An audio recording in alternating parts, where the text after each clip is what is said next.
Ibrahim Suffian joins me. He is the director of an independent research firm called Merdeka Center. Thanks so much for speaking to us. You're in the UK there. Lovely natural background. Yeah. Let me ask you quickly, though, what are your expectations actually for this meeting? Is it more symbolic, or do you expect to see some kind of real change emerge here?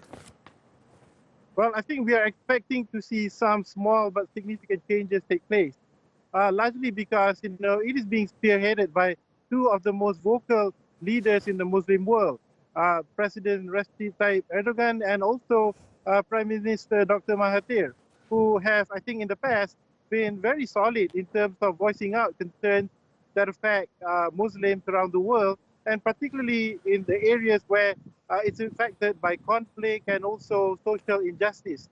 And I think right after the speeches by these top leaders, we noticed that there were some signing events, exchanges of documents, which actually underpin a move towards concretizing cooperation.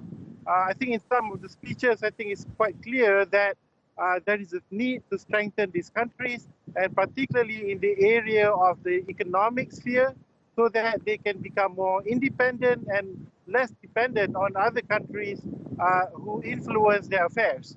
Right, and in connection to that, what exactly do you think President Erdogan meant when he said that Muslim countries are no longer basically at the mercy of the UN, the 5 permanent members of the UN Security Council? Well, I think in part it is a reflection of the frustration of many countries, including Turkey, that has to bear the brunt of conflict in the region.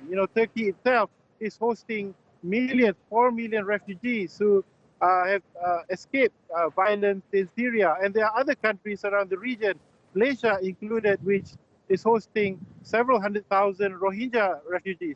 And so I think this forum, this event, is meant to work out some fundamental ways of cooperation that not just ends at the meeting table, but ends with something concrete that these countries can really work on and deliver.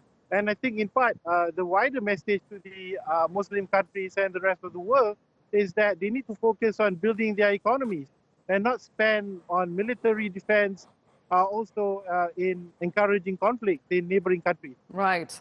What does it say to you, though, to have the leaders of the 2 biggest Muslim countries actually not attend? And in the case of Pakistan's Prime Minister Imran Khan, why do you think he's not there?